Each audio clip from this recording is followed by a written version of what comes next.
Gulistan news के Delhi studio में आप सबको खुशामदीद। 5 बज चुके हैं। 5 के पंच के साथ मैं हूं आसिफ रशीद।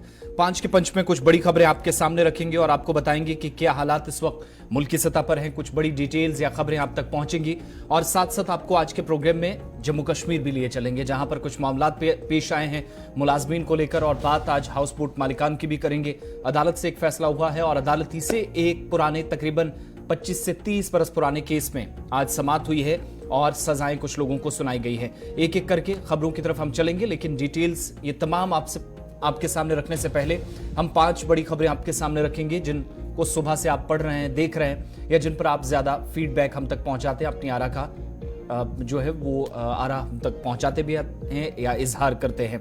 तो शुरुआत करते हैं टॉप 5 के साथ, और टॉप 5 में सबसे पहले बात करेंगे जम्मू कश्मीर पुलिस के क्राइम ब्रांच विंग की, क्योंकि आज इक्तिसादी जराइम विंग या जो इकोनॉमिक ऑफेंसिव विंग है जम्मू कश्मीर पुलिस का एक ग्रुप है जिसने पैसेंजर टैक्स में श्रीनगर की अदालत के अंदर 19 मुलजमीन के खिलाफ चार्जशीट दाखिल कर दी। और तफसीलात जो प्रेस ब्रीफिंग जो सामने आई उसमें पता चला कि मुलजमान जहां आरपीसी की सेक्शन 420, 468, 120 बी और 202 के तहत काबिल सजा जुर्म में मुलव्विस हैं। साथ साथ ये भी बताते चले कि जो अब तक कार्रवाइयां की गई हैं उसमें भी इससे पहले भी कहा जा रहा था कि डिटेल सामने लाई जा रही हैं, लेकिन अब जब कार्रवाई की गई है तो आज 19 लोगों के खिलाफ कार्रवाई हुई है। शिकायत मौसूल हुई थी क्राइम ब्रांच कश्मीर को, जिसमें इल्जाम लगाया गया था कि जम्मू कश्मीर पुलिस श्रीनगर पुलिस को बिलखुसूस जाली या फर्जी तकर्री के अहकामात की बुनियाद पर कुछ अफराद की तकर्रियां हुई थी, अपॉइंटमेंट्स हुई थी, लेकिन शिकायत मौसूल होने के बाद फौरी मुकदमा पुलिस थाना क्राइम ब्रांच कश्मीर में, जहां पर इकोनॉमिक ऑफेंसिव विंग की तरफ से दर्ज किया गया। 2015 में केस दर्ज हुआ था और तहकीकात शुरू की गई थी, और आज जाकर तहकीकात के दौरान यह साबित हुआ कि तकर्रियों के जो अहकामात थे, यानी अपॉइंटमेंट जो ऑर्डर्स थे, लेटर्स थे, कवायद ज़वाबित की वाज़ेह खिलाफ वर्जी की गई और रिकॉर्ड वगैरह में भी हेरा फेरी की गई, जिसके बाद इन लोगों के खिलाफ कार्रवाई का सिलसिला शुरू हुआ। मुलजमान के खिलाफ जो कार्रवाई हुई है, अभी तक जो केसेस लगे हैं, आरपीसी की दफा 120 बी है, 420 है, 201 है, 468 है, इसके तहत धोखाधड़ी, फ्रॉड और जालसाजी के जराइम तय किए गए हैं और 19 मुलजमान के खिलाफ जराइम साबित हो चुके हैं। केस की तफ्तीश इसके बाद बंद कर दी गई और अदालती फैसले के लिए चार्जशीट भी अदालत में पेश कर दी गई, यानी बाकी तहकीकात नहीं होगी। जो इल्जामात तय करने थे वो आज कर दिए गए हैं क्राइम ब्रांच की जानिब से, और 19 लोगों पर शिकंजा कसा है जिन्होंने रिकॉर्ड्स भी इधर से उधर किए थे, हेराफेरी हुई थी, साथ साथ धोखाधड़ी के इस इल्जाम में अलग अलग दफात जो ऊपर पढ़कर हमने आपको सुनाई, वो जिनके तहत मुकदमा दर्ज हुआ है, और कई लोगों को अब इसके बाद सलाखों के पीछे धकेला जाएगा। दूसरी खबर, बात लेफ्टिनेंट गवर्नर जम्मू कश्मीर की श्रीनगर में एक तकरीब में मौजूद थे और आज फिर से माजी में रही हुकूमतों पर या निजाम पर सवालिया निशान था, क्योंकि श्रीनगर के अंदर लेफ्टिनेंट गवर्नर मनोज सिन्हा ने आज फिर माजी के हालात का जिक्र किया और मौजूदा सूरत हाल से मुवाजना करते हुए कहा कि वो दौर चला गया, वो वक्त चला गया जब बंद या हड़ताल की कॉलें दी जाती थी। मामूल हुआ करता था कि कहीं भी किसी भी ग्रुप की तरफ से या किसी भी किसी ऐसे गिरोह की तरफ से या कुछ मिलिटेंट तंजीमें हों या हुर्रियत की तरफ इशारा नाम लिए बगैर कि जब एक कॉल दी जाती थी तो कई लोगों की जिंदगियां दाव पर लगा दी जाती थी। लेकिन मामूल के मुताबिक अब काम चलता है। हालात इतने बेहतर हुए कि वो दौर जिसको अब सिर्फ पास्ट के अलावा हम कुछ कह नहीं सकते। स्कूल और कॉलेज बंद रहते थे, हड़ताल की कॉलें अब माजी की बात है, और अब साल के 365 दिन पुरअमन तौर पर गुजर जाते हैं। हर रोज स्कूल कॉलेज मामूल के मुताबिक काम करते हैं। दरअसल एक प्रोग्राम चल रहा था श्रीनगर में अमर सिंह कॉलेज के अंदर, तलबा से खिताब किया लेफ्टिनेंट गवर्नर ने। एसपी हायर सेकेंडरी स्कूल में भी कुछ इसी तरह की बातें सामने आई, जहां पर एक प्रोग्राम का हिस्सा वो बने बतौर मेहमान खुसूसी, और कहा कि लोग हड़ताल की कॉल देते थे जिसके नतीजे में कश्मीर में स्कूल और कॉलेज बंद हो जाते थे, तालीमी सरगर्मियां मुतासिर होती थी, बच्चों का फ्यूचर अंधेरे में धकेल दिया जाता था। 365 दिन आज ऐसे हैं कि सूरत हाल मुकम्मल तौर पर तब्दील हुई है, यकसर तब्दील होती नजर आई है। कॉलेज, स्कूल, यूनिवर्सिटियां हर लेवल पर काम जारी है। दूसरी तरफ उनके बयानात को लेकर सोशल मीडिया पर काफ़ी तबसरे भी किए जा रहे हैं। हिज़्ब इख्तिलाफ की मुख्तलिफ जमातें जो आज के वक्त में भी इस तरह के बयानों के सब कुछ अगर ठीक ठाक है तो फिर ऐसी सूरत हाल सिक्योरिटी को लेकर क्यों बनाई जाती है जहां पर हिज़्ब इख्तिलाफ पर दबाव बनाने की कोशिश होती है। इस तरह के बयानात अलग अलग महाज पर नई लड़ाई को जन्म देने की कोशिश आज के वक्त में दीगर कई जमातों की तरफ से। और लेफ्टिनेंट गवर्नर कह रहे हैं कि मईशत ठीक ठाक है, सिक्योरिटी ठीक है, अब श्रीनगर के अंदर कुछ ऐसे इकदाम हैं जहां पर बैरूनी दुनिया से भी लोग आते हैं। कोविड के खिलाफ वैक्सीन हमने फराहम की, मुल्क बड़ा बना, लेकिन जम्मू कश्मीर का भी बड़ा रोल था। कई ऐसे इकदाम रहे। दुनिया भर के साथ साथ हिंदुस्तान भी इस छोटे से खित्ते की तरफ जहां से मईशत को फरोग देने मिले, कई में पॉजिटिव स्टेप्स या साइंस सामने आए और उसका नतीजा यह है कि 5 अगस्त के फैसले के बाद जो सूरत हाल रही उसमें यकसर लोगों की जिंदगियां बदल दी। लेकिन इस पर मजीद बात आगे चलकर करेंगे। तीसरी खबर, जम्मू कश्मीर के अंदर सालाना अमरनाथ यात्रा जारी है। 2 हफ्ते मुकम्मल हो चुके हैं, 14वां दिन आज था। आज भी जम्मू के भगवती नगर बेस कैंप से एक और जत्था इंतहाई जोशो खरोश के साथ वादी कश्मीर के लिए रवाना हुआ, जो तकरीबन 12:30 से 1 बजे के दरमियान नुनवन और बालतल बेस कैंपों पर पहुंच गया। आज सुबह भगवती नगर बेस कैंप से सुबह 7,245 यात्रियों पर मुश्तमिल 12वां जत्था कश्मीर की तरफ रवाना हुआ। तो इस जत्थे में 327 छोटी बड़ी गाड़ियां थी, सख्त सिक्योरिटी के बंदोबस्त थे। बालतल और नुनवन पहलगाम बेस कैंपों की तरफ दोनों रास्तों पर इन यात्रियों को तकसीम किया गया, यानी 7,245 में से आधे सेंट्रल कश्मीर, आधे जनूबी कश्मीर से। बालतल बेस कैंप के लिए 101 गाड़ियों पर 3,144 यात्री रवाना हुए, जबकि नुनवन पहलगाम जो बेस कैंप है यहां से 226 गाड़ियों में 4,101 यात्री रवाना हुए और 1 जुलाई से शुरू होने वाली इस यात्रा के दौरान अब तक कुल मिलाकर 1,64,000 के आसपास यात्री पवित्र गुफा के या मुकद्दस मकाम के दर्शन कर चुके हैं। 62 दिनों तक यात्रा चलनी है। 31 अगस्त को श्रावण पूर्णिमा के मुतबरक मौके पर इख्ताम पजीर हो जाएगी और यात्रियों की सहूलत के लिए जगह जगह इंतजाम है। रास्तों पर हेलीकॉप्टर सर्विस भी दस्तयाब है। दूसरी तरफ इस वक्त जरूरत के मुताबिक लंगर सर्विसेज जहां चलानी है वहां चल रही है और जंक फूड पर पहले ही पाबंदी आयद कर दी गई है। पूरा इंतजाम सरकार देख रही है। फकीदुल मिसाल इंतजामात, खुद हुकाम इसको करार दे रही है, लेकिन साथ अपना कोई खाना या खाने पीने की चीजें या जंक फूड लेकर नहीं जाएगा। ये पहले से इंतजामिया ने यात्रियों के लिए बैन कर दी है। चौथी खबर जो आज मुल्क के लिए, साइंटिस्ट के लिए, माहिरीन के लिए और एक बड़े इदारे के लिए बाइस फख्र लम्हा है, क्योंकि चंद्रयान 3 को आज लॉन्च कर दिया गया। इससे पहले इंडियन स्पेस रिसर्च ऑर्गेनाइजेशन यानी इसरो की तरफ से बयान जारी करके कहा गया कि मुल्क के तीसरे कमरी मिशन चंद्रयान 3 के आगाज के लिए 25 मिनट 30 घंटे की उल्टी गिनती जब जुमेरात को शुरू हुई थी तो खलाई मरकज में इसको भेजा जाना था। उस वक्त से माहिरीन कैसे कामयाब होंगे अपने मिशन को एक एक सेकंड गुजरने के साथ देख रहे थे।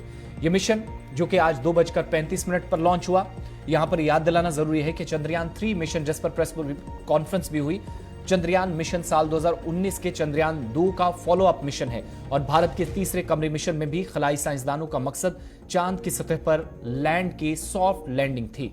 आज के वक्त में ये जो लैंडर है वो सॉफ्ट लैंडिंग कर गया है, बल्कि कर जाएगा और स्पेस के अंदर दाखिल हो चुका है। माहिरीन के मुताबिक चंद्रयान 2 मिशन के दौरान आखिरी लम्हात में लैंडर विक्रम रास्ते से भटकने की वजह से सॉफ्ट लैंडिंग करने में नाकाम हो गया था, जब पिछली बार इस इदारे के अंदर वज़ीर आज़म मोदी भी मौजूद थे।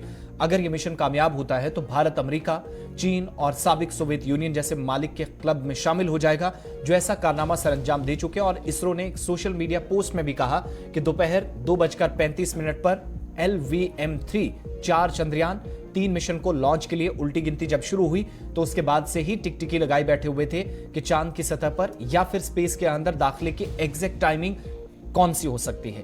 तो अब थोड़ी देर पहले प्रेस कॉन्फ्रेंस भी की गई। पिछली बार अगरचे नाकामी हाथ लगी थी, फिर भी साइंसदानों को, जो खलाई साइंसदान है, भारी सामान ले जाने वाली सलाहियत की वजह से इसे फैट बॉय भी कहते हैं। और इसरो का सॉफ्ट लैंडिंग मंसूबा जो अगस्त के आखिर में चंद्रयान 3 के सॉफ्ट लैंडिंग का मंसूबा बनाया गया, आज उम्मीद की जाती है कि मिशन मुस्तकबिल के खलाई मिशनों की जो कोशिश है या लाहेमल है उनको उनके बेहतर या पॉजिटिव रिजल्ट्स आने में कामयाब भी रहेगा। 5वीं खबर आपको बताते हैं, मुल्क के अंदर मुख्तलिफ हिस्सों में बरसते बादल परेशानी का सबब तो बन ही रहे थे, लेकिन इसके बाद सैलाबी सूरत हाल जम्मू कश्मीर के निचले इलाकों से, यानी आप पंजाब चंडीगढ़ से शुरू करेंगे तो नई दिल्ली तक इसका असर जबरदस्त देखा जा रहा है। वज़ीर आज़म नरेंद्र मोदी इस वक्त फ्रांस के दौरे पर है तो उन्हें हदफ तनकीद भी बनाया जा रहा है कि राजधानी दिल्ली के अंदर सैलाब आया है। हालात पर सरकार की नजर तो है, लेकिन वज़ीर आज़म ने मरकजी वज़ीर दाखिला अमित शाह को फोन किया और हिज़्ब इख्तिलाफ इस पर यह कह रहा है कि सारी चीजें ठीक है, अपनी अपनी खैरियत दरियाफ्त की जा रही है, मगर जहां पर अवाम की बात है वहां पर कोई किसी का नहीं। आज वज़ीर आज़म को मुल्क से बाहर नहीं जाना चाहिए था। कांग्रेस पार्टी ने हदफ तनकीद बनाते हुए कहा कि जब वो अमेरिका में थे, मणिपुर जल रहा था, तो इस तरह की कॉल्स क्यों नहीं उस वक्त की गई।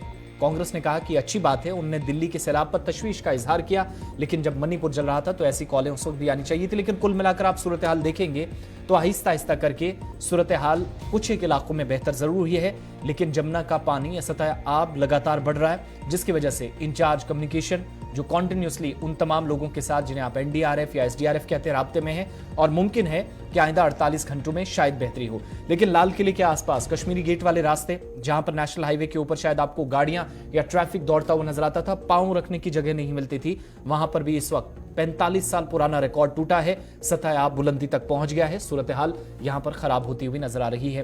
कुछ एक इलाकों में जहां पर लोगों को पहले ही महफूज मकामात पर मुंतकिल करना पड़ा, लेकिन बेशतर इलाकों के अंदर ट्रैफिक निजाम बुरी ही तरह मुतासिर हुआ है, ठप होकर रह गया है। और जिन इलाकों में अगर कोई चलना भी चाह रहा था, दिहाड़ीदार मजदूर थे, यौमिया उजरत पर काम करने वाले लोग थे या बाकी तबकों के लोग थे, लाल किले के आसपास सरगर्मियां एकदम ठप हुई हैं या बुरी तरह मुतासिर हुई हैं।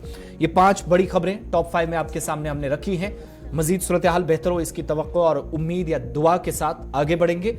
और बात सबसे पहले जम्मू की करेंगे, क्योंकि जम्मू के अंदर एक मामला गांधीनगर के बड़े सरकारी अस्पताल में सामने आया, जहां पर नर्सों के साथ छेड़छाड़ का मामला सामने आया और इसके बाद प्रशासन ने फौरी तौर पर कार्रवाई की। 3 कर्मियों के खिलाफ एक्शन हुआ है और इन कर्मियों पर छेड़छाड़ कर नर्सेस के फोटो खींचने का आरोप है और एक से दूसरे को फोटो भेजा गया। इस तरह की डिटेल्स जो सोर्सेस से अभी तक सामने आती रही। इतना ही नहीं, सीसीटीवी के आरोपों की पहचान की जा रही है और अब जाकर जिन लोगों को दूसरी जगह शिफ्ट किया गया है, सीएचसी जोड़ियां हैं, इसके अलावा चौकी चौरा है और पीएचसी बताया जा रहा है कि अभी जसवाल के इलाके में जिनको अटैच किया गया है। लेकिन ये पूरा मामला जो है वो गांधीनगर के इस हॉस्पिटल से उस वक्त सामने आया जब सरकारी अस्पताल में बड़ी तादाद में मरीज पहुंचते हैं, कामकाज चलता है, मामूल के मुताबिक सरगर्मियां होती है। इस चीज पर नजर रखी जा रही थी, लेकिन अब सीसीटीवी कैमरों के जरिए जो फुटेज है सामने लाकर वो भी जांच की जाएगी, निगरानी उसकी भी होगी।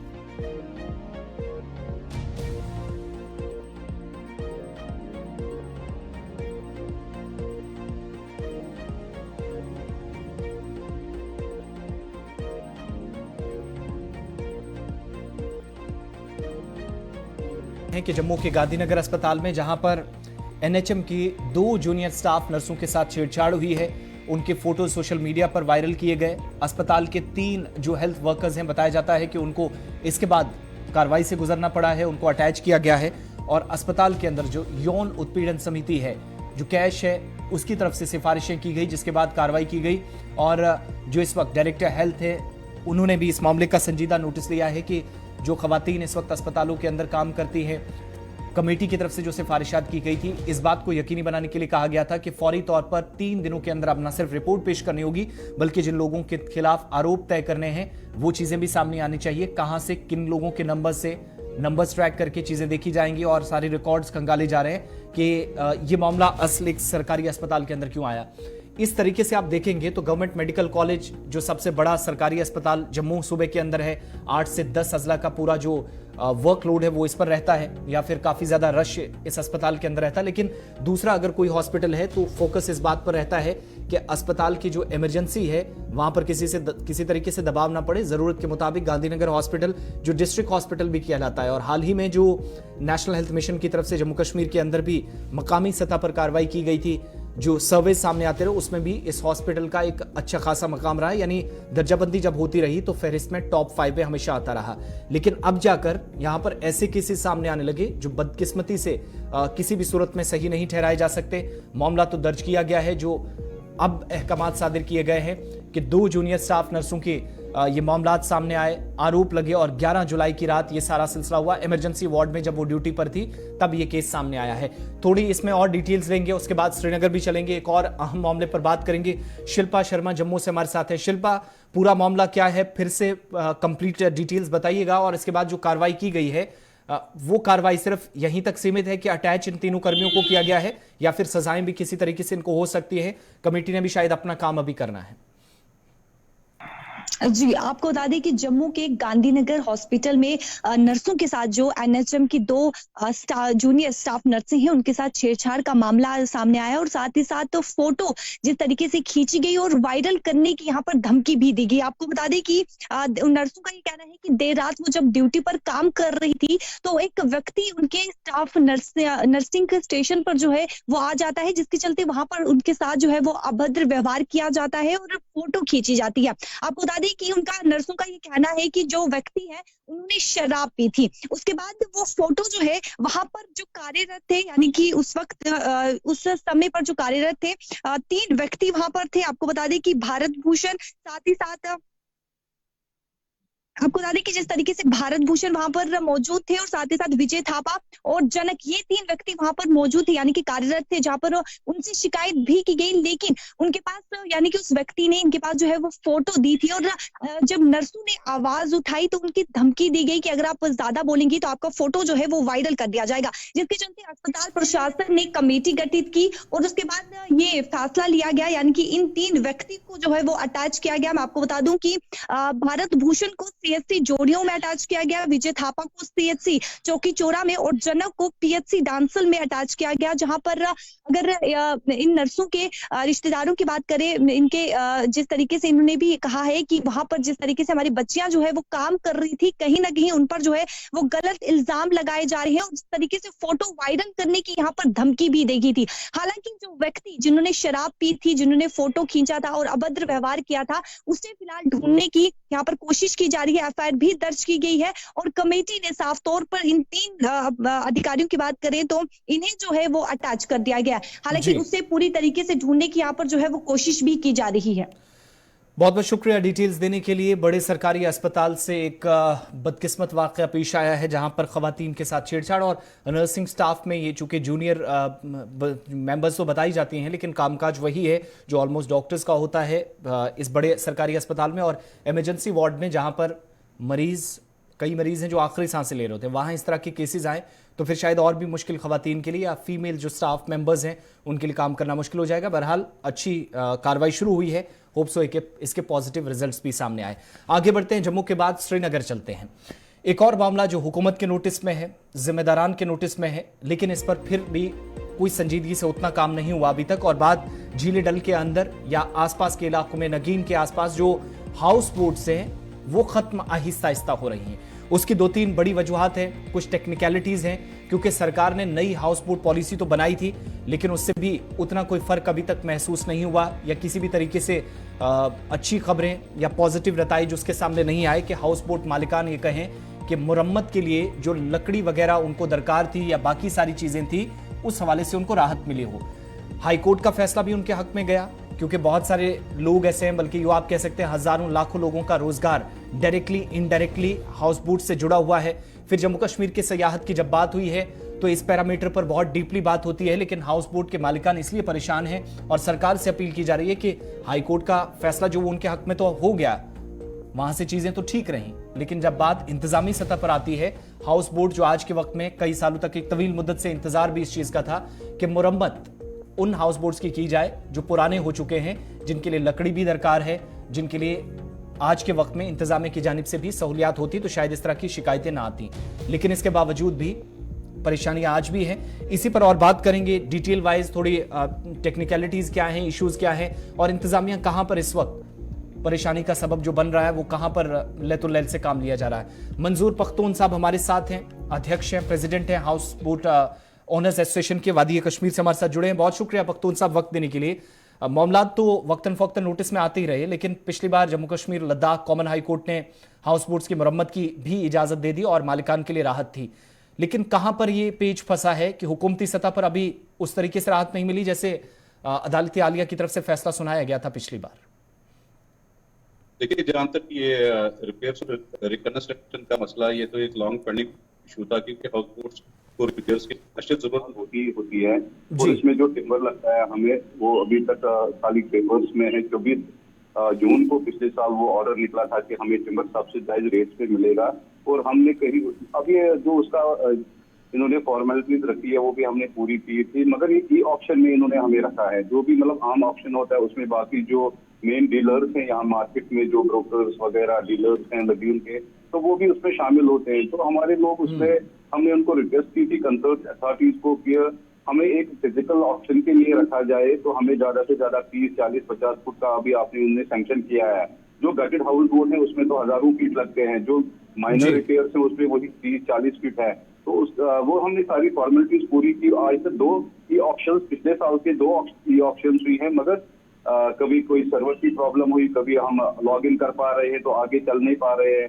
तो आज 12 तारीख को 2-3 दिन पहले ही एक और ऑप्शन हुआ, तो उसमें भी हमारे किसी मेंबर ने वहां से कोई फायदा नहीं उठाया, न वो लॉग इन हो पाए आधे, न फिर लाइव स्टॉक उसमें आया, जिसका लॉगिंग हुआ तो लाइव स्टॉक नजर नहीं आ रहा था। तो समझिए कि ये खाली अभी तक पेपर्स में है, तो ऑन ग्राउंड इसमें कोई पहल नहीं हुई है। ऑन ग्राउंड इसमें जी। तब पहल होगी जब हमें फिजिकल ऑप्शन दिया जाएगा, हम वहां पे जाएंगे जहाँ पे इनकी मंडी है शार्टिंग में, हमारे लोग जाएंगे, तो जिनके भी मतलब जो रिक्वायरमेंट है वो वहाँ पे खुद डिपार्टमेंट ऑफ टूरिज्म को इसमें इंटरवेन करना चाहिए। वो हमें वहाँ से लिख के दीजिए कि किसकी कितनी रिक्वायरमेंट है, वो उठाए, आगे जो रेनोवेशन है फिर वो हम कर सकते हैं। खाली जो हमने रेनोवेशन का ऑर्डर 19 हाउस बोट्स के लिए आया है, उसमें ज्यादा गठित हाउस बोट्स है, जो 1-2 साल पहले 8-10 हाउस बोट्स गठित हुए थे, उसमें जी। वो भी है। तो रिपेयर जो है वो खाली 8 का आया। अभी हमारे जो भी जितने भी 750 हाउस बोट्स है, 2000 से अब 750 रहे हैं, तो उसमें तो बाकी खत्म ही हो गए हैं। अगर ये चीज हमें जल्द से जल्द फराहम न की जाए, रिपेयर्स का जो हमें अशद जरूरत है, तो मेरे को लगता है आने वाले सालों में तो बिल्कुल घट ही जाएंगे। इसमें भी हमारे पास कुछ 150 हाउस बोट्स हैं जो रिहेबिलिटेट करना चाहते हैं, जो ये काम छोड़ के जाना चाहते हैं। क्योंकि आप देख लीजिए हम पहले 4 वाटर बॉडीज में एडजस्ट करते थे हमारे हाउस बोट्स। रिवर जैलिंग भी अभी वहाँ पे भी उतनी बिल्कुल मेजर हाउस बोट्स है। चिनारबाग तो ऑलमोस्ट खत्म हो गया है। अब डालो बिगिन में हाउस बोट्स खाली एग्जिस्ट कर रहे हैं, जो अच्छे पैमाने की, जो टूरिस्ट को कैटर कर सकती है। बाकी जो डाउन द ग्रेड है उनके लिए तो बड़ी पैसे की जरूरत है, उनको एक जो फाइनेंशियल एक्सटेंस की जरूरत है वो नहीं कर पाएंगे मेरे को लगता है। अब लेकिन मंजूर साहब, ये जो आप बता रहे हैं कि 2000 से 1000 से नीचे ये फिगर्स आ गए हैं, जो आदादोशुमार आप बता रहे हैं, ये इसी का नतीजा है कि ये जो अभी तक ताखीर हुई है मुरम्मत में, या इन्हीं गलतियों की वजह से आज नताइज हमारे सामने ये हैं? जी, उसमें एक तो ये भी है, उसका बड़ा मतलब ये भी है, जो रेनोवेशन हम नहीं कर पा रहे। हम चाहते हैं कि जो हमें अभी हम जो ऑनरेबल कोर्ट से हमें ऑर्डर मिला है, वो यार thankful to honourable high court की, उन्होंने ये ऑर्डर हमें दे दिया, कम से कम एक रिलीफ हो गया है। मगर मेन वजह जो जब तक आप हाउस बोट की रिपेयर्स नहीं करेंगे, ये तो या तो डूब जाएगा। जैसे आपने रिसेंटली देखा कि हमारे कुछ हाउस बोट्स डूबे हैं, वो बेचारे अभी टेंट में रह रहे हैं, क्योंकि उनके पास और कोई लाइवलीहुड है भी नहीं। तो उसके साथ साथ जो रिपेयर्स का मसला, ये हाउस बोट को मेंटेन करने के लिए, अपग्रेड करने के लिए जरूरी होता है। तो हम चाहते थे कि जो हमें रिनोवेशन करनी हो, हर एक हाउस बोट को माइनर मेजर रिपेयर्स की जरूरत है, वो हमें ज्यादा से ज्यादा सेफ्टी टूरिज्म की लेवल और जो हमारे कंसर्न एलसीएम में है वीसी उनके, तो वो उस लेवल तक रखा जाना चाहिए था जो परमिशन होने से, क्योंकि वो टाइम भी हमें बच जाता है। अभी हमारा मसला कोर्ट में है, तो हमें कोर्ट से परमिशन लेनी पड़ती है, तो इसमें टाइम भी होता है, लोगों का पैसा भी होता है, फिर और पता नहीं मतलब कितना टाइम कोर्ट में लगेगा। फिर भी हम कोर्ट का शुक्रिया अदा करते हैं कि उन्होंने एक प्रेसिडेंट बनेगी, जो बाकी लोग हैं वो भी कोर्ट में जाएंगे, वहां से अपने रिपेयर्स के ऑर्डर लाएंगे। मगर ये मेन चीज है कि रिपेयर्स की वजह से हाउस बोट्स खत्म होते जा रहे हैं, जो उनको रिपेयर्स नहीं मिल पा रही है। और ये जो टिम्बर का है, ये मैं फिर से दोहराऊंगा, 24 जून को ये पिछले साल हुआ था, मतलब गवर्नमेंट ने एक ऑर्डर निकाला था, अभी तक भी कोई हमें एक फीट भी नहीं मिला है। हम चाहते हैं कि जो ये ऑप्शन में हमें डाल देते हैं, वो हम कंप्लीट नहीं कर सकते हैं। अच्छा, एक चीज और भी नोटिस में आ रही थी, वो ये कि इस वक्त जो भी आपको लकड़ी दरकार है या मुरम्मत का साजो सामान है, उसके लिए क्या फंड्स, चूंकि जाहिर सी बात है वक्त गुजरने के साथ साथ चीज़ें महंगी भी हुई हैं, काफ़ी ज़्यादा इसके अखराजात आपको उठाने पड़ेंगे, ये ज़ाती तौर पर सारे अखराजात हैं वो किए जाते हैं ओनर्स की जानिब से, या फिर हुकूमती सतह पर भी किसी किस्म का कोई फंड, कोई मदद, माली तौर पर ताउन होता है? नहीं, फाइनेंशियल असिस्टेंस तो इसमें कोई नहीं है किसी भी इंस्टीट्यूशन की तरफ से। खाली जो इन्होंने अनाउंस किया था गवर्नमेंट ने कि जो आपको टिम्बर मिलेगा वो सब्सिडाइज रेट्स पे मिलेगा, आपको 50% सब्सिडी मिलेगी उस पे। तो अगर 5000 की फीट या 6000 की फीट है, हमें 3000 की मिलेगी, मगर वो सारा जो फाइनेंशियल इसमें पार्ट है वो हमें खुद अदा करना है। तो जनाब इसमें वही है कि मैं कहता हूँ कि हमें पता नहीं दूसरा ऑप्शन कब, डेट कब होगी उसकी, फिर हमारे लोग वैसे ही बैठेंगे, फिर वही मसला होगा। तो ये सालों साल गुजर जाएंगे, तो वहाँ से रिपेयर्स के ऑर्डर हमने कोर्ट से कुछ हाउस बोट्स के मिले हैं, मगर टिम्बर अवेलेबल नहीं हो रहा है, तो ये वहीं का वहीं मसला रह जाएगा। अच्छा, एक लास्ट चीज, इस कारोबार से लाखों लोगों की रोजी रोटी जुड़ी है, बहुत सारे लोग हैं हमारे साथ बात भी करते हैं आए रोज के, दिलचस्पी कहीं ना कहीं कारोबार में, ये जो लैतुल लैल से काम ली जा रही है, जो मसाइल रोजमर्रा के उनके सामने हैं, उसकी वजह से दिलचस्पी थोड़ी सी कम हो रही है। डायरेक्टली और इनडायरेक्टली ये चीज़ है, आप कितना इससे मुत्तफिक हैं कि लोगों ने दिलचस्पी थोड़ा सा कम दिखानी शुरू की है कि शायद अब इस काम से भी ज़्यादा कुछ नहीं होगा? दूसरा, सयाहत पर कितने नेगेटिव इम्पैक्ट आपकी नज़र में कश्मीर सूबे के अंदर पड़े? देखिए, जहाँ तक मेरे को लगता है, मैं भी एक जनरेशन हूँ अपने फैमिली में, मैं तीसरी चौथी जनरेशन मैं भी हूँ, तो जो हमारे आगे वाले बच्चे जनरेशन यार बिल्कुल डिसइंटरेस्ट है वो, क्योंकि उनको मतलब जब हम आपस में बैठ के बात करते हैं कि हाउस बोट की हालत खस्ता है, काम नहीं था पिछले, मतलब कोविड के बाद भी आप देखिए कितने इस इंडस्ट्री को कितने मसाइल झेलने पड़े, या उससे पहले भी जब भी जब यहाँ पे टूरिस्ट नहीं हुआ करता था, क्योंकि हाउस बोट वाले हैं जो होली सोली 99% इसी पे डिपेंडेंट है, टूरिस्ट पे ही। तो लोग डिसइंटरेस्ट हो रहे हैं अभी की, जो मतलब हम भी खुद इसमें डिसइंटरेस्ट हो रहे हैं, क्योंकि हमें मतलब आगे का कुछ फ्यूचर इसमें नजर नहीं आ रहा है। तो हमारे बच्चे या नई जनरेशन है वो बिल्कुल डिसइंटरेस्ट है, वो ये काम करना ही नहीं चाहते हैं। अगर अभी भी इस इंडस्ट्री को, अभी भी इस कम्युनिटी को बचाया जाए तो मेरे को लगता है उससे बेहतर कुछ नहीं होगा। और एक कॉम्प्रिहेंसिव पॉलिसी बननी चाहिए गवर्नमेंट की तरफ से, जो हाउस बोट्स को सेफ गार्ड करे, क्योंकि ये जितने भी है ये हमारी शान है, टूरिज्म की एक शान है। और हाउस बोट जो है, जो इसके ऑनर्स है, इन्होंने हर वक्त हालात कैसे भी उन्हें हमेशा टूरिज्म को प्रमोट किया है। खाली मुल्क के कोने में नहीं, दुनिया के हर एक कोने में जा जाके मतलब टूरिज्म को प्रमोट करते आ रहे हैं। तो उसमें बहुत डिसइंटरेस्ट हमें नजर आ रहा है। लोगों के खर्चे भी बहुत हैं। तो मतलब किसी के पास जो 3 कमरे का हाउस बोट है, फिर अगर वो साल भर 6 महीने भी काम करेगा, 7 महीने भी काम करेगा, जो उनके पिछले बैकलॉग है, जो उनके पिछले कर्जे हैं, वो भी उतार रहे हैं, फैमिलीज को भी फीड कर रहे हैं, अपना खर्चा भी उठा रहे हैं। तो 3-4 कमरे वाले, जो 5 कमरे वाले ज्यादा से ज्यादा है, मेरे को नहीं लगता आगे उनका फ्यूचर इसमें है। तो अगर अभी कुछ इसमें कोई ऐसी पॉलिसी निकाली जाए गवर्नमेंट की तरफ से, कुछ ऐसी स्कीम्स निकाली जाए जो थोड़ा सेफ गार्ड हो जाए, हाउस बोट की, जो हाउस बोट ऑनर्स की फैमिलीज है वो भी इसके साथ सेफ गार्ड हो जाए, हो सकता है कि आने वाली जनरेशन इसको कंटिन्यू करेगी। फिर बाकी जो टूरिज्म पे इम्पैक्ट पड़ रहा है, क्योंकि हम अपने हाउस बोट को उस तरीके के नहीं बना पा रहे हैं, क्योंकि मसले वही है कि हमें टिम्बर की जरूरत है। जो रिपेयरिंग की थी, चलो वो तो हम टाइम को पैसेज ऑफ टाइम, कितना टाइम लगेगा सारे हाउस बोट को रिपेयर होने में। मगर ये टूरिस्ट आजकल तक जो टूरिस्ट है वो अपग्रेडेशन मांगता है।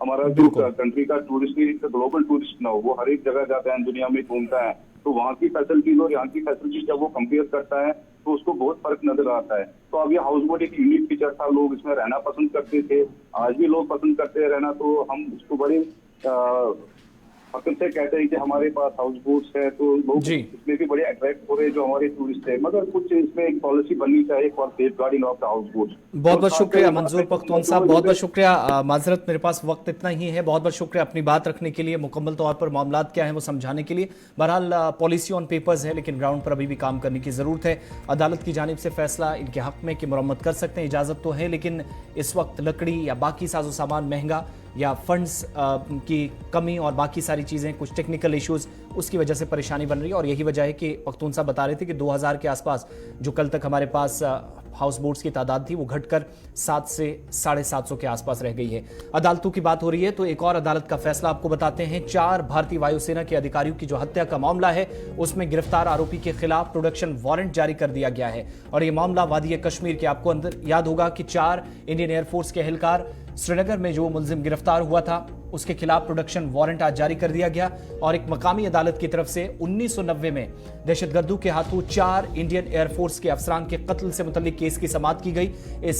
उस वक्त इस केस की समाअत जो है मुलतवी कर दी गई जब एक अहम मुलजिम इसमें मोहम्मद रफीक पहलू उर्फ नाना जी को श्रीनगर पुलिस ने 9 दिगर अफराद के साथ साजिश रचने के इल्जाम में गिरफ्तार किया था। और जम्मू कश्मीर में अलहदगी पसंद सरगर्मियों को बहाल करने का इल्जाम इस पर था, मुल्क या रियासत मुखालिफ करने जैसे इल्जामात इन पर थे। सीबीआई के चीफ प्रोसिक्यूटर मोनिका कोहली ने कहा कि जम्मू की खुसूसी टाडा अदालत ने अगली समाअत की तारीख पर नाना जी की मौजूदगी के वारंट जारी किए हैं जो 19 अगस्त को मुकर्रर की गई है, यानी ठीक 1 महीने बाद दोबारा इस केस में समाअत होगी। मोहम्मद रफीक पहलू के खिलाफ आईएएफ एहलकारों के कत्ल और दीगर मुलजिमान में जेकेएलएफ के सरबराह यासीन मलिक, अली मोहम्मद मीर, मंजूर अहमद सोफी उर्फ मुस्तफ़ा, जावेद अहमद मीर उर्फ नालका, शौकत अहमद बख्शी और जावेद अहमद जरगर भी शामिल है। चूंकि बहुत पुराना केस है और इस कार्रवाई में शुरू हुई है तो अदालत को दोनों फरीकों की इस्तगासा की भी और दिफा की तरफ से भी बताया गया कि एक मुलजिम नाना जी को पीर को यानी इसी मंडे को श्रीनगर पुलिस ने गिरफ्तार किया था और वो आज कोर्ट में पेश नहीं हो सका, तो इस वक्त पुलिस रिमांड पर है। लिहाजा जब वो कोर्ट आएगा तो इस्तगासा का एक गवाह अदालत में मौजूद था, लेकिन नाना जी की अदम मौजूदगी की वजह से अपना बयान रिकॉर्ड नहीं हो सका, जो जमानत पर हैं और हर तारीख पर पेश होते थे। अदालत को यह भी बताया गया कि मालूमात के मुताबिक श्रीनगर में गिरफ्तार किए गए कुछ लोगों में रफीक भी शामिल था।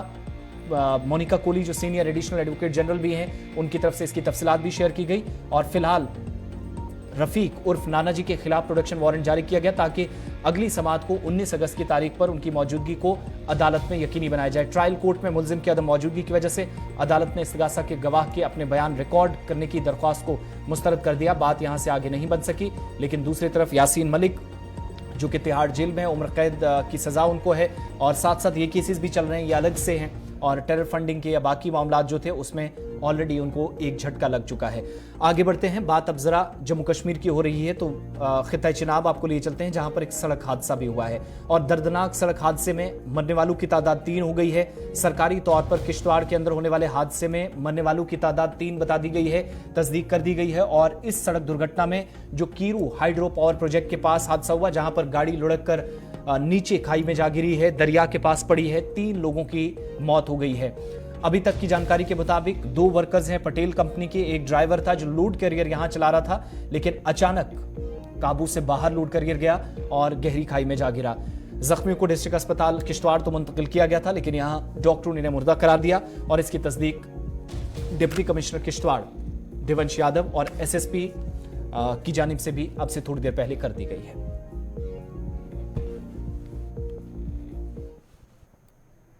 एक बड़ा ही अनफॉर्चुनेट इंसिडेंट हुआ है जिसमें कि एक कैंपर गाड़ी है जो कि ब्रेक नहीं लगने के कारण वो बेसिकली गाड़ी पलटी और जो रास्ता था वो कीरू प्रोजेक्ट के रास्ते में वो जा रही थी काम करने। तीनों के तीनों उनके एम्प्लॉयज़ थे और उसमें उन तीनों लोगों की जान गई है। एक जिनकी जान गई है वो त्रिगाम एरिया से थे और बाकी 2 नागसेनी से थे। तो अभी का जो अपडेट है उसमें उनकी बॉडीज़ को इधर लाया गया है और तीनों ब्रॉड डेड थे। तो ब्रॉड डेड लाने के बाद अभी यहाँ पे पोस्टमार्टम होकर बॉडीज़ को इमीडिएटली हैंडओवर किया जाएगा। हमारी रेड क्रॉस की टीम पुलिस के साथ कोऑर्डिनेट कर रही है ताकि जो भी इनको फाइनेंशियल असिस्टेंस और सपोर्ट होगा हम लोग देंगे। इसके साथ साथ पुलिस ने अभी इसमें एफआईआर भी की है और मौके पे जाके जहाँ भी एक्सीडेंट्स के कारण हैं और किन कारणों से ये एक्सीडेंट हुआ है इसके बारे में डिटेल जांच होगी।